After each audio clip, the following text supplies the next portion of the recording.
Tudo aconteceu quando eu era moleque.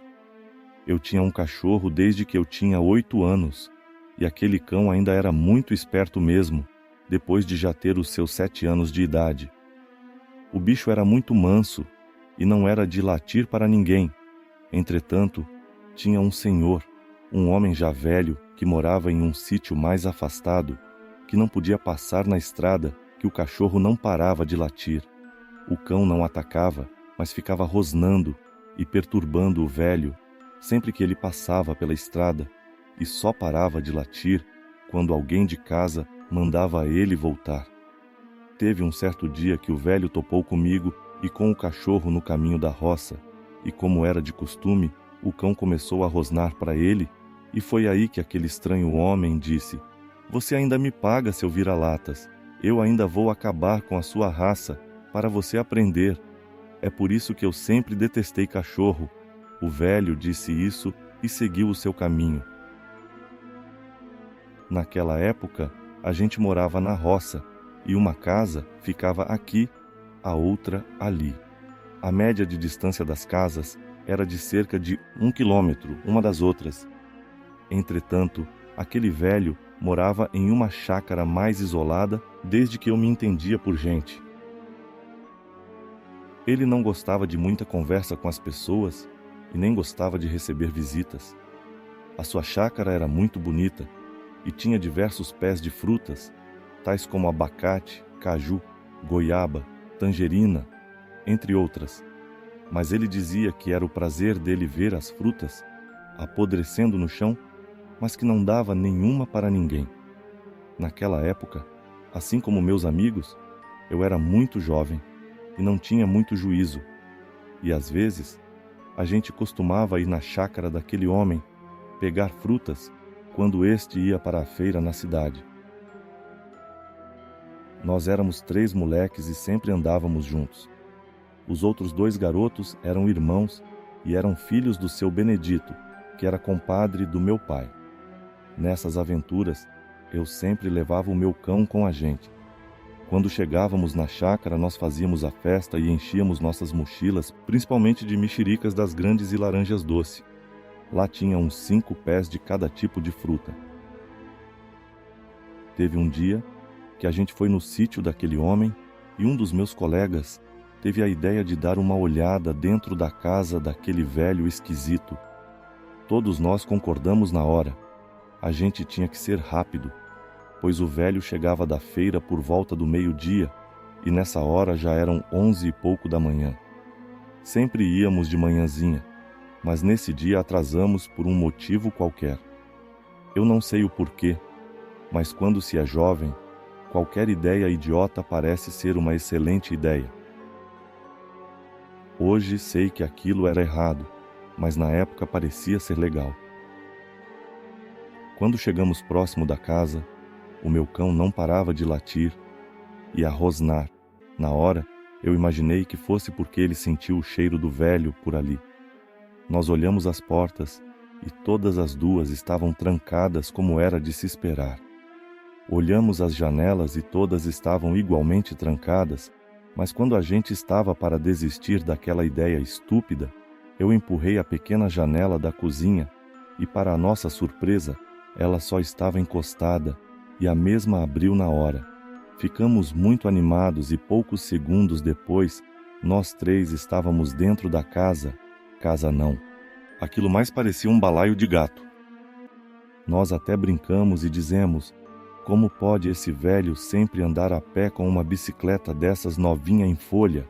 Ele só pode estar maluco. Damos uma volta pela casa e quando entramos no quarto daquele senhor, foi quando descobrimos a origem daquele cheiro ruim todo.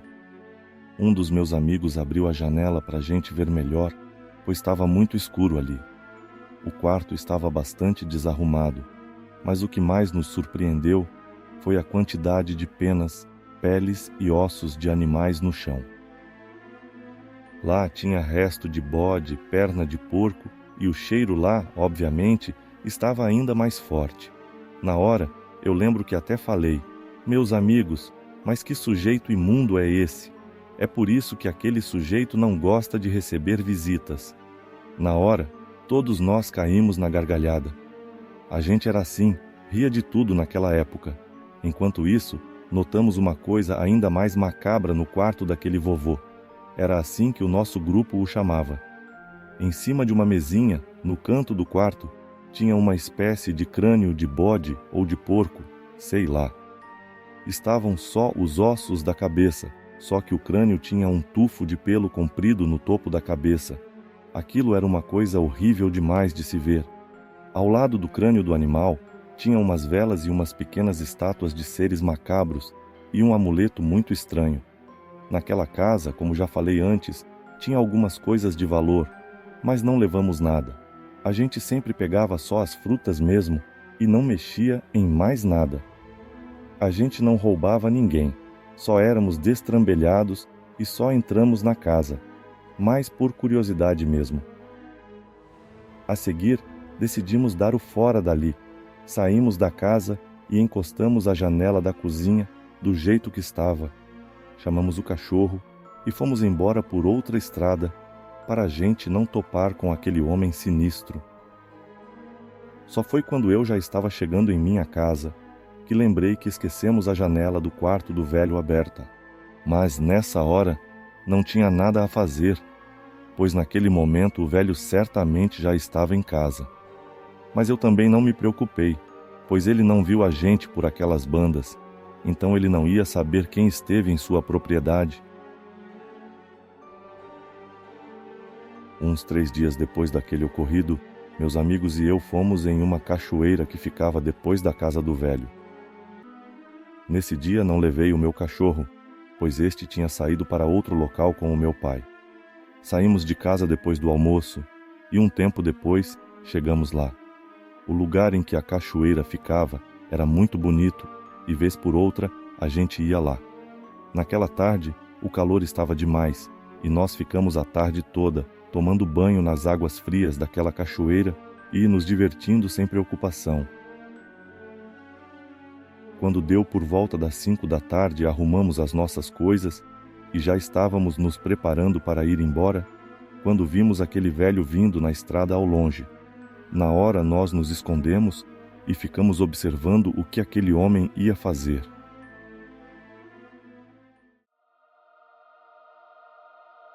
Aquele sujeito esquisito chegou próximo da cachoeira e ficou olhando para todos os lados e, de repente, o mesmo se embrenhou no mato. No ato, nós resolvemos seguir aquele vovô. Cada vez que o velho adentrava mais a floresta, mais a nossa curiosidade aumentava. Quando já estava para escurecer, o danado do velho se livrou das suas roupas e começou a rolar no chão. Nós 3 ficamos olhando aquela cena grotesca de longe e rindo baixinho, sem entender absolutamente nada. Na nossa inocência de moleque, ficamos sem saber que tramóia aquele velho estava aprontando. Nessa mesma hora, o homem se levantou e saiu correndo e gritando para bem longe.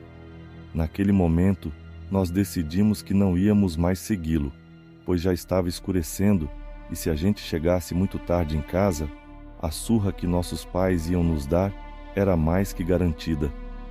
Saímos imediatamente dali, e quando pegamos a estrada, a noite já tinha vindo de vez. Caminhamos rápido, e depois de um tempo, chegamos em nossas casas em segurança. Como eu cheguei cedo da noite, o meu pai nem reclamou muito. Alguns dias mais para frente, meus amigos e eu estávamos na estrada brincando de estilingue, e foi quando o velho veio andando como de costume, e aí que o meu cachorro começou a latir o mesmo, como ele sempre fazia. De repente, aquele sujeito se aproximou da gente e falou: "Eu sei que foram vocês que invadiram a minha casa, seus pirralhos malditos. E na cachoeira esses dias? Vocês acham que eu não notei vocês me seguindo? A sorte de vocês é que ainda estava muito cedo naquela noite. Eu vou acabar com todos vocês e com esse cão sarnento também. Vocês vão aprender a saber com quem vocês mexem. Apenas aguardem." A seguir, o velho saiu dando umas gargalhadas nojentas de deboche e deixou todos nós ali, tremendo de medo. Um tempo se passou, e numa determinada noite, Já de madrugada, minha família e eu estávamos todos dormindo tranquilamente, quando de repente, meu cachorro começou a latir desesperadamente.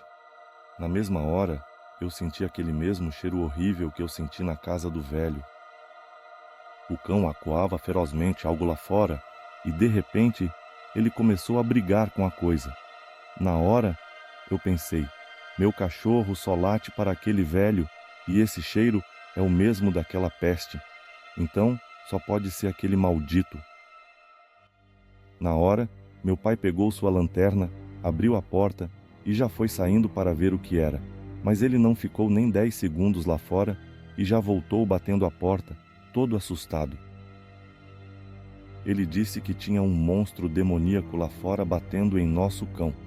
Na mesma hora, meu pai foi para o quarto, pegou sua espingarda cartucheira e, em seguida, abriu um pouco da janela da sala e atirou no ser que ele tinha visto. A coisa deu um grito estridente de gente misturado com grito de animal, totalmente diabólico ao ser atingido pelo chumbo grosso. Os cartuchos do meu pai eram bem reforçados, pois eram para caçar catitu.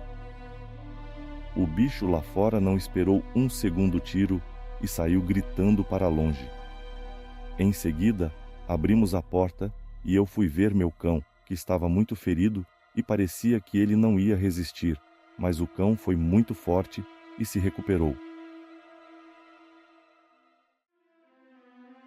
No outro dia, meus 2 amigos chegaram cedo na minha casa e disseram que uma fera atacou a chácara deles durante a noite anterior. Eles relataram que o bicho chegou lá um pouco depois da meia-noite e que a besta matou muitos animais na propriedade da família deles. Eu também falei para eles o que aconteceu no nosso sítio e sobre o cheiro que senti durante o ataque, e meus colegas confirmaram que também sentiram a mesma caatinga asquerosa da casa do velho na hora que o monstro atacou a fazenda deles. Meu pai, ao ouvir o que estávamos falando, pegou sua espingarda e foi para a casa do velho tirar satisfação. Ele não queria levar a gente, mas, após a gente encher o saco dele, o mesmo acabou deixando a gente ir junto. Ao chegar próximo da casa daquele maldito, meu pai mandou a gente ficar abaixado atrás da cerca e rumou em direção à casa. De onde estávamos, dava para ver que a porta da frente estava aberta. Meu pai chegou na frente da casa e entrou cuidadosamente na mesma.